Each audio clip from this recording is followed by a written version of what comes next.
Muy buenas tardes, mi nombre es Margimilena Duarte Arrieta, hago parte del grupo número 2, donde también están mis compañeros Jonathan Valencia, Lady Pérez y Emilio Rostegues. Somos estudiantes del tercer semestre de la Tecnología en Seguridad y Salud en el Trabajo de la Universidad Autónoma de Bucaramanga. Y el día de hoy vamos a responder una serie de preguntas.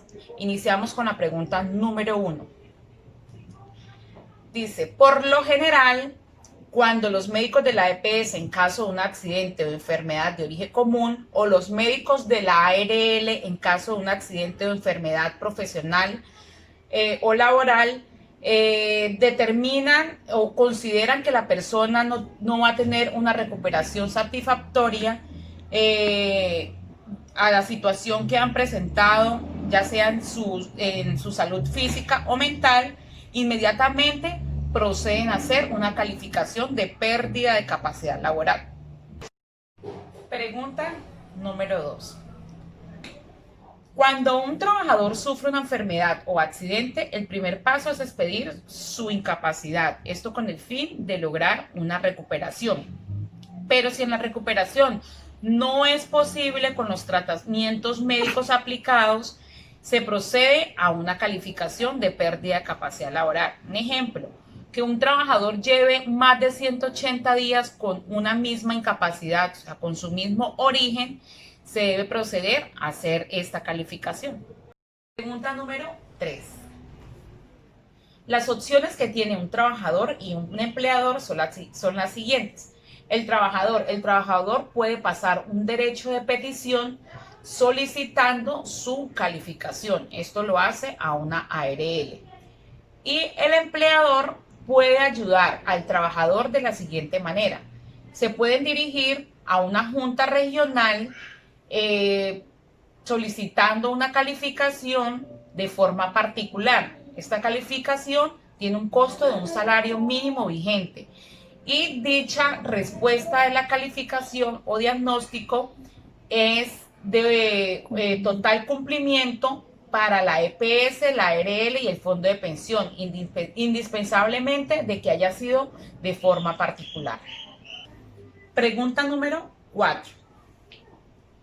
Son organismos del Sistema de Seguridad Social Integral de orden nacional de creación legal adscrita al Ministerio de Trabajo con personería jurídica. Estas se rigen al decreto 1072 del 2015 en el título 5, capítulo 1. El proceso de calificación de las juntas regionales califican en primera instancia la pérdida de capacidad laboral, el estado de invalidez y su determinación de origen. Y las juntas de calificación nacional le compete la solución de las controversias que presentan las entidades de seguridad social, los trabajadores, los empleadores sobre el origen y la pérdida de capacidad laboral en caso de accidente o enfermedad de origen común o profesional. Y a su vez determinan si un trabajador es pensionado por invalidez o no. Buenas, para dar continuidad a las preguntas que realizaba mi compañera Margie, vamos con la respuesta de la pregunta número 5. Dando respuesta a esta pregunta, según lo establecido en el decreto 1352 del 2013, cuando se lleva un caso a la Junta Regional, este tiene un costo de un salario mínimo mensual legal vigente, acorde con el salario que se tenga establecido para ese año. Este debe ser cancelado de manera anticipada. Ahora vamos con la pregunta número 6. Cuando nos hablan de enfermedades laborales directas, según lo establecido por el Ministerio de Trabajo, en el decreto 1477 del 2014, donde se encuentra la tabla de enfermedades laborales y que fue modificada por el decreto 676 del 2020, las enfermedades directas son asbestosis, silicosis, neumoconiosis del minero de carbón, mesotelioma maligno por exposición a asbesto y la enfermedad que en este momento pues se convierte en una pandemia y que nos está afectando a todos, el COVID-19 identificado y COVID-19 no identificado. Ahora vamos con la pregunta número 7. Para que un trabajador pueda pensionarse, según lo establecido en el decreto 1507 del 2014, debe tener una calificación integral de invalidez, es decir, tener un 50% o más de pérdida de su capacidad laboral. Esto es lo que permite que la persona pueda tener una pensión. Igual se deben tener en cuenta las valoraciones integrales, que dependen o comprenden de todos los factores de origen, tanto común como los de índole laboral. Ahora vamos con la pregunta número 8. Cuando un trabajador pierde su capacidad laboral de un 5 hasta menos de un 50%, se le llama incapacidad permanentemente parcial. Eso es lo que recibe en ese momento. Puede tener una indemnización, según lo que nos habla el decreto 2644 del 94, que nos dice que puede oscilar entre 2 a 24 salarios mínimos según sea su calificación. Bueno, siguiendo la continuidad de la compañera Lady Pérez, me corresponde la pregunta número 9. ¿Quiénes deben calificar el trabajador en primera instancia? Respecto a qué entidad debe realizar la calificación de la pérdida de capacidad laboral, le corresponde a las EPS, ARLs o el fondo de pensiones, según corresponda al origen o tipología de la enfermedad o accidente. La anterior calificación puede ser recurrida ante las juntas regionales de calificación en caso de que el interesado no esté de acuerdo, y la decisión de la Junta Regional de Calificación puede ser apelada ante la Junta Nacional de Calificación, conforme lo señala el artículo 41 de la Ley 100 de 1993. Pregunta número 10. ¿Qué es la calificación en primera oportunidad?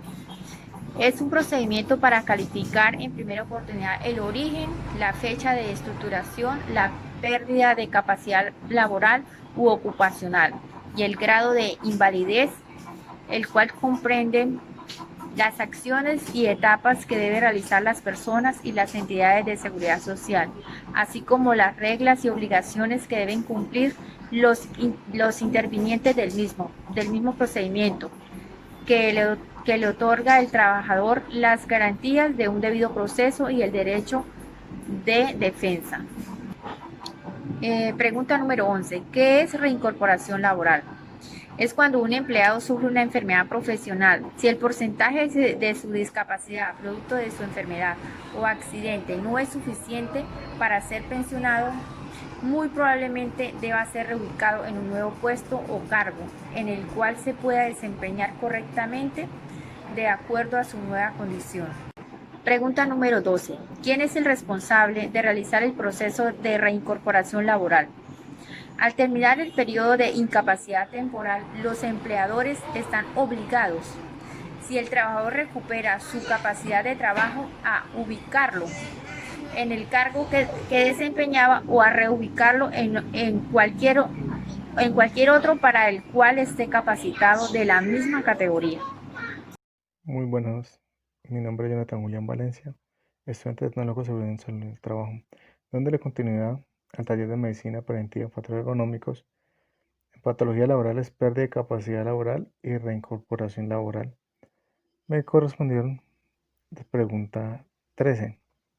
Dando respuesta a la pregunta número 13, ¿cuál es la diferencia entre reinducción y reconversión? Es que la reinducción actualiza al personal sobre los procedimientos y actividades que se realizan diariamente en la labor que ellos desarrollan, y esto debe hacerse como mínimo cada 2 años. Y la reconversión capacita al personal en una actividad laboral diferente a la habitual, debido a que no cuentan con el suficiente conocimiento para este ejercicio. Dando respuesta también a la pregunta número 14, ¿qué es la prueba de trabajo? Corresponde a la evaluación del desempeño del trabajador en el puesto seleccionado mediante la conservación directa, la verificación de los estándares propios del puesto y la percepción del trabajador en términos de productividad de acuerdo con los estándares de la empresa, seguridad según los parámetros del programa y la empresa y confort en términos de la protección subjetiva al trabajador.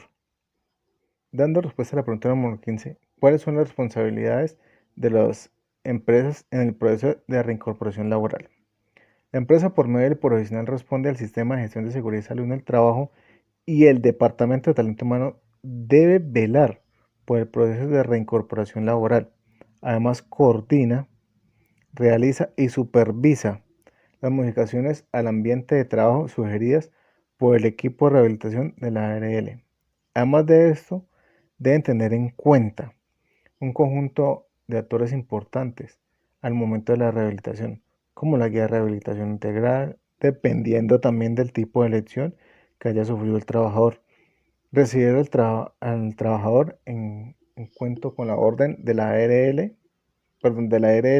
con las condiciones establecidas por el manual, brindar todo el apoyo que sea necesario y favorecer los cambios que se requieran para garantizar el ARL, cumplir con las directrices y recomendaciones laborales emitidas por el equipo médico o rehabilitador, realizar seguimiento permanente del cumplimiento de la ARL y reportar todo suceso desfavorable a la ARL en los entes pertinentes.